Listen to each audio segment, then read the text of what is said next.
Good morning. Good to see everybody.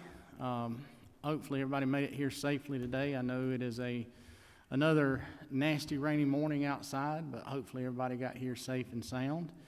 Welcome to the meeting this morning. We will be taking up the amended FY21 budget here just shortly, but before we do any business, I'm going to ask Transportation Subcommittee Chairman Clay Perkle if he will do us an invocation. Bow with me, please. Dear Heavenly Father, Lord, I do thank you so much for this morning that you've given us. Lord, for the rain, for the sunshine that you will provide and you have provided. I pray that as we in the state begin to get our fields ready for planting and preparation, that you will protect this great state. Be with us this morning. Give us great wisdom as we conduct your business. Lord, we want to be good stewards of what you've given us. Thank you for this great state we live in. In your name I pray. Amen. Amen. All right, good morning, everybody, and all those of you that are joining us online via Zoom. Those of you that are our committee members, you've got a link, and we'll be using that here in just a little bit. So let me kind of line out some instructions there. If you are joining us via Zoom, use the chat function to notify that you have a question, and we will be notified that you have a question, and then we will ask you to unmute yourself to ask your question over the Zoom link. Again, bear with us. This is kind of the first time that we're kind of stretching and doing this, but again, thank you so much to all of our folks at House Media Services that have made this not almost seamless, but completely seamless for us. It has been an incredible job that they have done and made it very easy on our end to be able to use it. And so when you get a chance, see somebody with House Media Services, please tell them thank you for the job that they've done, because they have done an incredible job in helping us last week and this week and through the summer as we were doing different hearings and stuff back during that time. So at this point, I'm going to turn the chairmanship over to Vice Chairman Ridley, and I will do the presentation of the budget.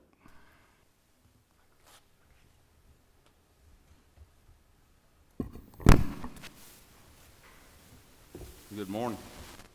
Thank you, Mr. Chairman.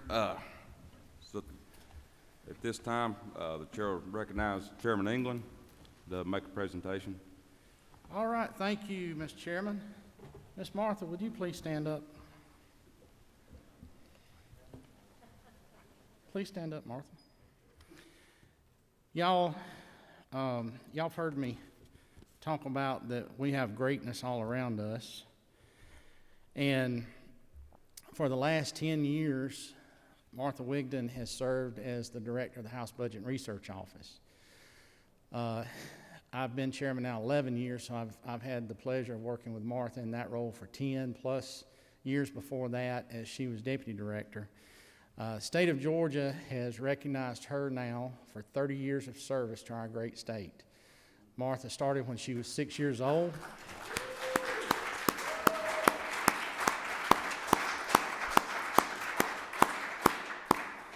As I was saying, Martha started when she was 6 years old with the state, but she has been with us for 30 years. And so on behalf of the state of Georgia, on behalf of all of us on Appropriations and the House of Representatives, here is your 30-year Faithful Service Award and your pin for 30 years of service to the state of Georgia. So thank you so much.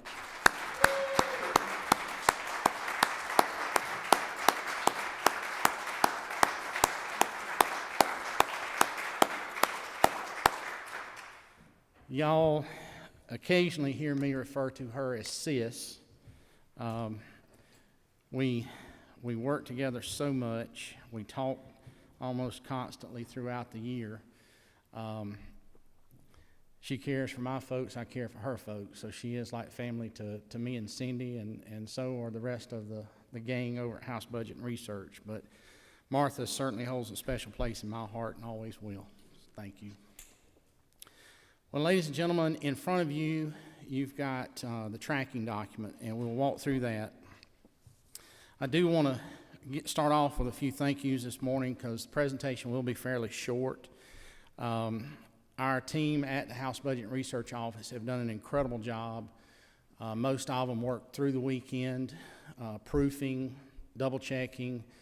We are, as you know, on an expedited pace on trying to get the amended budget done so that if COVID necessitates we take a break at some point, our state agencies and all of those that rely on state funding will know what their budget is for the remainder of the year. So it has been a harried pace for the last 2 weeks, but you know, a lot of thanks goes out to our friends across the building as well. Senate Approach Committee Chairman Tillery, staff at the Senate Budget and Evaluation Office, Melanie DeBussy, and all of her team.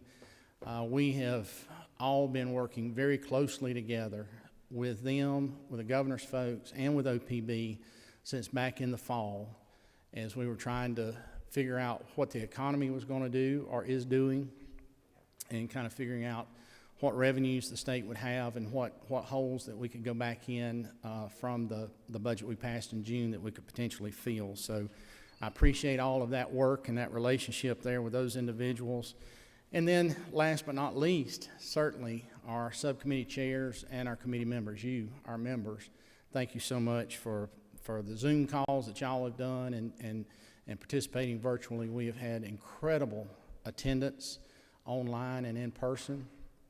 And that's a credit to y'all's dedication and will of service to this state. So let's get started through the document.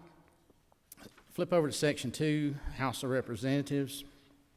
Just restoring some of the session operations fund. This deals with some of the part-time temporary labor that we use while we're in session, and also a change in the ERS contribution rate that is required for us to cover retirees.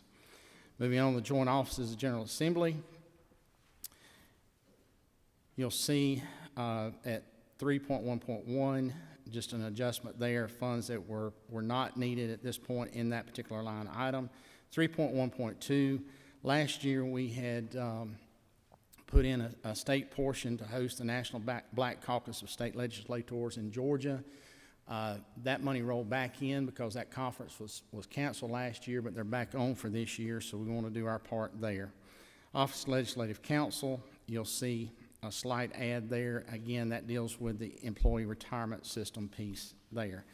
Moving over to Section 5 and the Court of Appeals, 5.1.1.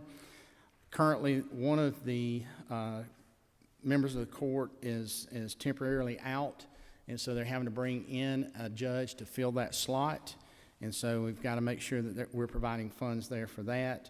And then you'll see some other adds within the whole judiciary, restoring a portion of the operating reductions that we took last summer, restoring about 50% of the reductions there at 5.1.2 and at 5.2.4.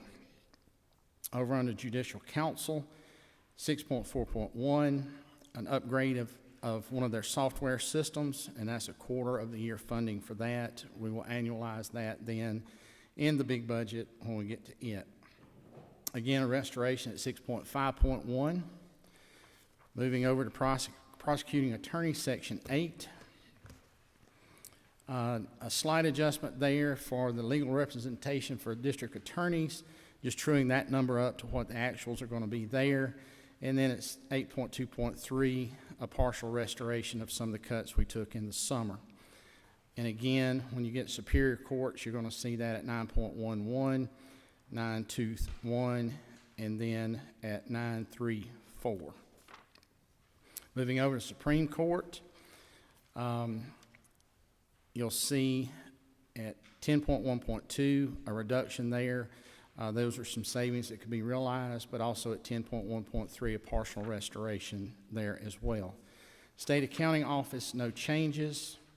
Under DOAS, Section 12, no changes there. The Department of Ag, last year we had proposed to cash fund some vehicles in the budget instead of bonding them. And you'll see this in a few agencies across the budget. Very few changes from what the governor had recommended. However, there are a couple that we did change on the vehicle recommendations. But basically, we have postponed or delayed 1 year's worth of vehicle purchases. And so at the Department of Ag, you're looking at replacing 32 vehicles. Those vehicles average $185,000 or more, and it's gotten to where the cost of operation of those is more than what the vehicle is worth, so it's just smart business. 13.2.2, continuing to stand up the Georgia Hemp Program. That'll be 3 positions: vehicles, fuel, maintenance, and computer IT that's needed there. Department Administration, 13.3.1, again, an enhancement of their IT infrastructure that deals with all the licensing that they do, and different subscriptions along with gate card subscriptions as well. Marketing and promotion under the farmers markets, 13.4.1. They have done a almost complete restructuring of market operations now, and so we will continue to hold on to the Thomasville, Cordele, and Savannah farmers markets. There's also, as Commissioner Black had mentioned the other day, they've got something working on Augusta as well too. 13.5.1 under the Poultry Vet Lab, purchase of a piece of equipment there for poultry testing. Of course, agriculture is the largest industry in the state, and poultry production is the largest sector of that. So we want to make sure that we do what we need to do to maintain a safe and adequate and affordable food supply.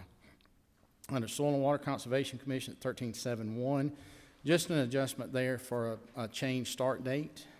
Banking and Finance, no changes. Moving on to DBHDD, Section 15. You'll see through several agencies such as DBHDD, DCH, DPH, and a couple of others where we've added language in recognizing some of the federal funds that have been available and what and how they've been used. As you all realize, in the state of Georgia, the Constitution grants the powers to the governor to use the federal funds that are sent in for purposes to be used for an emergency or whatever.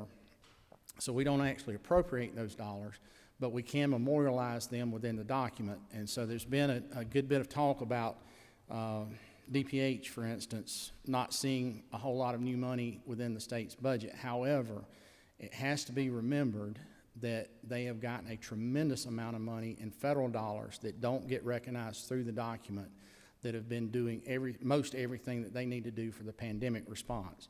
We are making a few adjustments in DPH, so we'll get to in just a little bit, with some state funds. But remember, much of this response has been handled with federal dollars, but what we're doing is just memorializing those in this document. If you look down then at 15.2.3, Chair Lady Dempsey and her team have been working very closely with Commissioner Fitzgerald in standing up a new intellectual and developmental disability crisis center, a 10-bed center. And so just recognizing using about $1.7 million in federal funds for that. Under adult forensic services at 15.3.1, a delay in the start of that program, of that 40-bed forensic center due to COVID. So we're capturing the savings there. And then again, some more recognitions of some of the federal funds throughout the rest of DBHDD. Under DCA, again, some recognitions of some of the federal funds that have come in through DCA that have gone out into our communities. A lot of those go through block grants and different things to our local governments, and some do go directly to individuals, and so we're just recognizing those moves there. The same at 16.12.1 under the ATL, reflecting some of the CARES money that came in for transit. And then at Payments to One Georgia Authority at 16.15.1, the governor's proposed to put $20 million in for the broadband program there. And so we're in agreement with that, but just change the language a little bit, saying to have a grant administrator and to continue to perform the mapping maintenance. As you know, a few years ago, Chairman Powell led the effort to get adequate and accurate mapping done of what broadband service looks like across the state. And so we're just telling them to keep that updated as they go along, as we see service continue to expand across the state.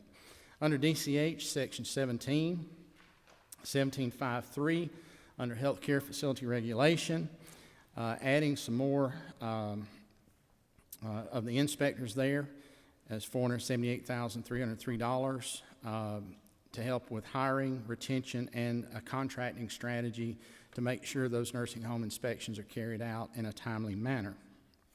Then moving down into Medicaid age blind and disabled at 17.7, you'll see some adjustments. One coming at 17.73, just an adjustment in the FMAP where we can capture some savings there.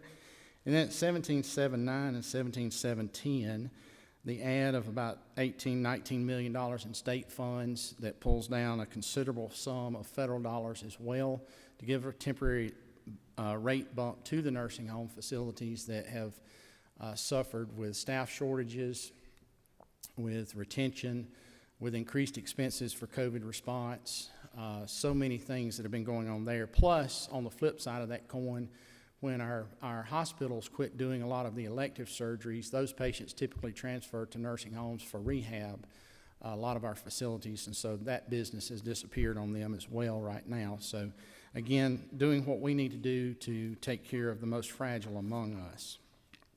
Moving on then to no changes in Department of Community Supervision. Then Section 19, Department of Corrections. Again, recognition of some federal funds that were sent to them, but also a program that DOC and DJJ both have worked out as it relates to a retention issue that they've been having.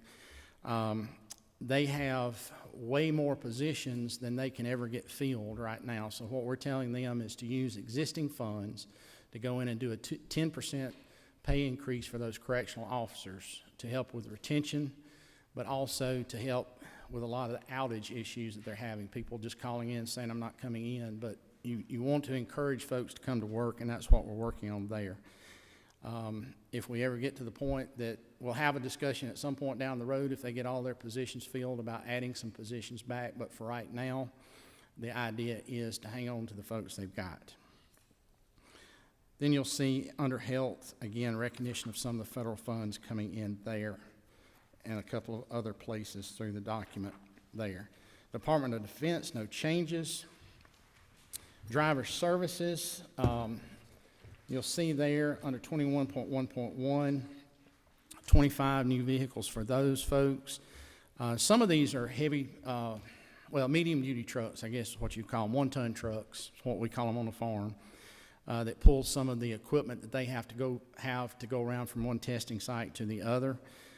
They've got, I think it was 19 vehicles that the commissioner said the other day in the subcommittee hearing that they have taken out of service because they're not serviceable.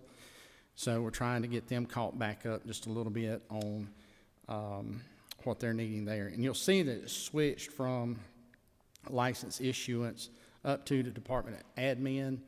And doing it at Department Admin, it gives them a lot more flexibility on how and where they can use those vehicles. Under decal, Section 22, just capturing a savings from a delayed start of a position there and recognizing some of the CARES Act funds as well. Department of Economic Development, no changes there. Department of Education, under Ag Education at 24.11, you'll see a 60% restoration there of the reductions we had to take back in June. It is a full restoration to extended day and extended year, and then a 60% restoration to the rest of the programs that fall under there. And you'll also see that under career technical education in just a second. Again, recognition of some of the federal funds that have come in. Then at 24.14.1, and that transaction, what allowed us to make that transaction was a true-up under Quality Basic Education Local 5 mil share at 24.16. You'll see a reduction there. As the $567 million is added back into QBE, you also have to make a corresponding transaction to lower the local 5 or increase the local 5 mil share to keep the 80-20 split. So in doing that, it allowed us to capture some funds to do some things within education and a few other areas. And one of those things is purchasing 500 school buses to be distributed statewide. Those school buses run about $77,000 a piece for just a bare bones bus. Currently, there are almost 15,000 buses being run in the state of Georgia, and of those, 5,913 or 40% of those have exceeded their recommended life cycle, which is, I think, 10 years, if I'm not mistaken. This will allow us to continue to fulfill our obligation as the state toward helping the systems purchase these buses. And the buses that will be purchased, of course, will be updated, higher back seats, other safety features that are not present in a lot of these buses that are running on the state roads today. So I'm very happy with that. I know the school systems will be. And before somebody says it, I know that we've got a lot of systems that are not running buses right now. It doesn't matter. The buses have sat there, they're a year older, so it puts them a year closer to their expiration date. But a lot of systems have been using these buses to take meals out to children during the week, so they are putting miles on them. But remember, as soon as we get done with this pandemic, there'll be children back on those buses again. This gives them time to get these buses into service and be ready to take care of these kids when we get back to normal, whatever normal is going to be. Under QBE, you'll see some adjustments, just formula true-ups on all, I guess there's five different transactions there that are true-ups. Under technology and career education, you'll see the extended day, extended year, and program restoration dollars there. ERS, no changes. State Forestry Commission, just a change of locations for the vehicle purchases there, moving them out of administration into forest land protection. These are F-250s or Chevy 2500s, Dodge 2500s, the 3/4 ton trucks that they typically have a small tank on to go out and put out spot fires with. Under the Governor's Office, Section 27, under GEMA, you'll see a recognition of some of the federal funds that they've used there. And then under the Governor's Office of Student Achievement, 27.71, an addition there to update the longitudinal data system, including a 3-year licensure there. And then in addition, for the Governor's Honors Program, to be able to take care of 75 students that were unable to participate last summer because of COVID and uncertainty on funding at that point. Moving on to Human Services, Section 28. You'll see the savings captured at 28.41 just from some vacant positions. We always try to clean those up. Then at 28.51 under child welfare, they've got some delayed start dates, so we were able to make a capture there. Then an add back for the Multi-Agency Alliance for Children at 28.52, and then recognition of some of the federal funds at 28.53. And again, under Elder and Community Living Services, recognition of some of the federal funds throughout the rest of that. Moving on over, still under DHS, under the Vocational Rehabilitation Administration, a Department Administration at 28.211, capturing of a delayed start date for a director position. And then at 28.24.1, a computer upgrade that will take about 5 days out of the time it's taking right now for folks to be able to get eligibility to participate in these programs. It'll help certainly clear up some of the backlog that they've been experiencing as well. Insurance Commissioner, no changes. GBI, Section 30, Forensic Science Services. Many of y'all had called me back in the summer and fall as GBI had been trying to process bodies in the forensics lab. They're losing individuals there because those individuals that are the MEs can go elsewhere and make significantly more money. And in losing a couple more individuals, they had to close the Macon lab. Right now, they're currently keeping the Macon lab open about 2 or 3 days a week with folks coming from Atlanta down there to do the work. Still doing work at Pooler and also doing work here in Atlanta. So we got, Chairman Tillery and I both got with Director Reynolds during the summer and fall and said, what do we need to do to start addressing this issue? Because we're getting a backlog. We have families waiting to receive their loved ones back so they can have funeral services. So working with Director Reynolds, we have started working on a program to write the salaries there to be able to get those individuals and keep those individuals. We're also working with Augusta University and Mercer University and their medical programs there to stand up a program to train these individuals. As far as we know, there's no school in the southeastern United States that are training people to go into that particular field. About 1,100 positions nationwide, but currently 600 of those are vacant. And so there's a huge gap right there. So you've got 500 active individuals that are doing it. They can name their price and go just about anywhere. So we've got to fix the supply problem, but we also got to fix our compensation issue. So that's what we're working to address there. Sorry to go on so long about that. Slight reduction at 30.4.3, just a delay in start on an update of a database there. Moving on to juvenile justice, again, the 10% raise for their people utilizing existing funds. Department of Labor, recognition of some of the federal funds that have come in under unemployment insurance at 32.31. Department of Law, no changes. DNR, you'll see under coastal resources, just recognition of some of the federal funds as well. That's the only change there. Pardons and paroles, no changes.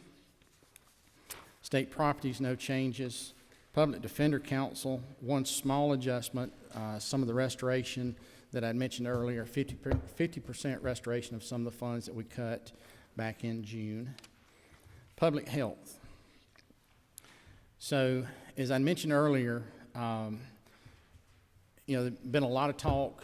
Matter of fact, I think there was an article yesterday talking about you're not seeing a whole lot in the budget as it relates to public health and state dollars going there. I will reiterate, they have had a tremendous amount of money come to them on the federal level. Right now, I think they're setting somewhere at about $1 billion in federal money that they will be receiving in the next week or so that'll be going to the COVID response. But there are some things that we can do. And one of the things we're proposing to do under 38.3.1 is to add some administration there. Chief Medical Officer, a Deputy Commissioner of Public Health, and a Chief Data Officer to support them in their efforts and help deal with this pandemic and then anything that should follow. And then under epidemiology at 38.5.1, we have all heard from constituents with their issues on trying to make a reservation for a COVID vaccine. And one of those issues is come to the GRITS system that they currently use. It was never intended, and Dr. Toomey has said so, that it was never intended to have to deal with a pandemic, but they've stretched it to make it work as best they could. They do have the opportunity to go out and buy a product off the shelf and get it stood up in a very short time. So what we're doing there is putting $18 million in to get that program in, get the training done, get everybody up to speed in as quickly, shortest time as possible. Under infectious disease control at 38.9.2, under the ADAP program, you'll see an ad there of a little over $15 million dealing with HIV/AIDS vaccine program there, and what we're doing is still trying to avoid Georgia having a waiting list. If we ever have to create a waiting list there, we will be the only state in the country that does, so we're trying to make sure that that does not happen. Moving on to Department of Public Safety, you'll see a reduction at 39.4.3 for attrition within the trooper class that's currently going on and a trooper class that got delayed from last year, so we're able to capture savings there. Under Firefighter Standards Training Council, you'll also see a couple of vehicles. They have 3 vehicles in that division, and 2 of those are over 200,000 miles, and one of them has a tendency to leave people stranded on the side of the road. 3089.8.1, as it relates to the mandatory training for our newly elected sheriffs, the number that actually participated was less than what had been anticipated, so we've got a small savings there as well from what the governor had originally put in the document. Under the Public Service Commission, you'll see a small ad at 40.1.1 for some legal fees for some pending litigation, and then allowing them to utilize some existing funds to take care of some unexpected attrition as well. Under the Department of Board of Regents, Section 41, you'll look at the B units of funding there that are the things that are typically legislative intentions or legislative priorities. And you'll see under Ag Experiment, Cooperative Extension, and several others. I'll mention them here in just a second. You've got a restoration, or 60% restoration. These are programs that are directly related to teaching. And so we felt like with the add backs in K-12 teaching, the enrollment growth recognition within Regents and within the technical college system, that we needed to also catch these items as well. You'll see a language item at 4142 dealing with Invest Georgia. We had proposed moving that to the Office of State Treasurer. However, statute does not allow that, so we're just saying it will remain at the Board of Regents. Forestry Cooperative Extension, Forestry Research, Georgia Tech Research Institute, Marine Resources Extension, the Medical College, and then the special funding initiatives, Georgia Youth Science Technology Center. You'll see those 60% restorations I'd mentioned earlier. 4118.3, again, the recognition of some of the CARES money that specifically went to our HBCUs and MSIs as it has related to the COVID response. And then Veterinary Medical Experiment Station, you'll see a 60% restoration there as well. Moving on over then to the Department of Revenue, no changes there.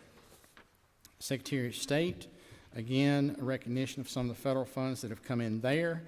And then under attached agencies at 43.7.1, the Georgia Access to Medical Cannabis Commission, an IT upgrade and call center recognition there. Those licenses, I believe those applications and checks are due this week, if I'm not mistaken, maybe today, but we should see about $1.2 million of revenue to the state from that program, and should be starting to see it this week.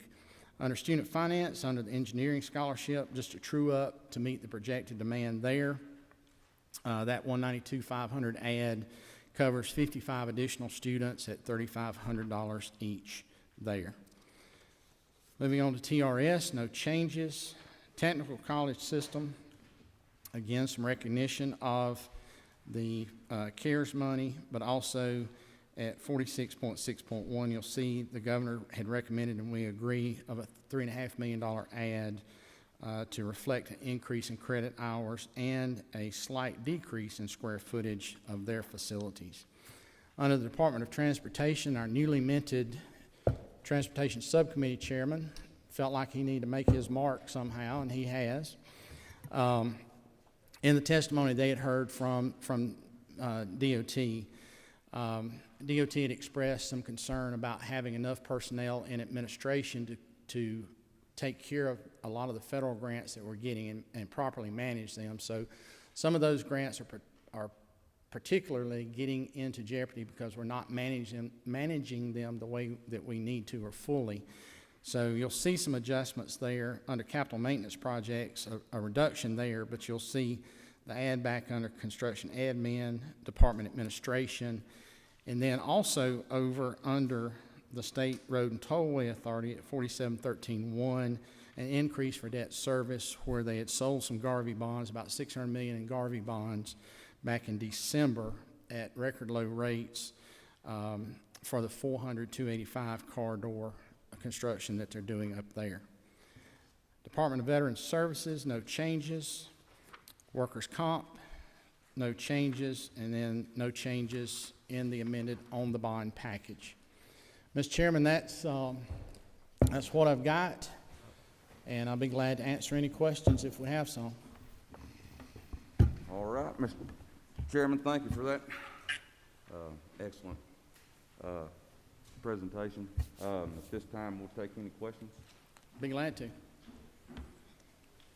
All right, anybody's got any questions?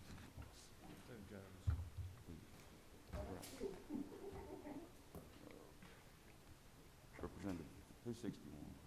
Who is that? Ms. Jones? Representative Jones.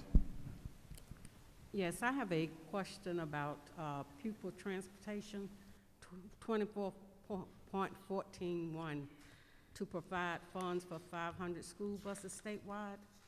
If I have additional questions, who do I address them to?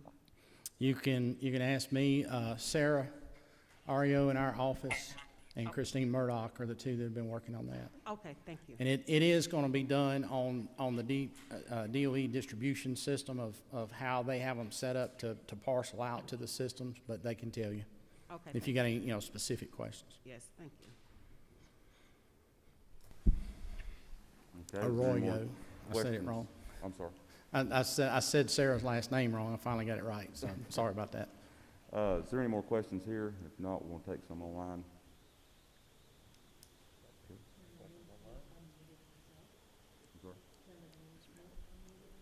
Okay, Chairman Lynn Smith, you have a question?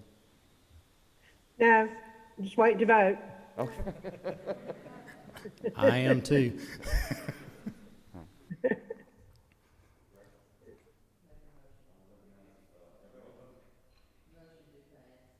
By committee sub.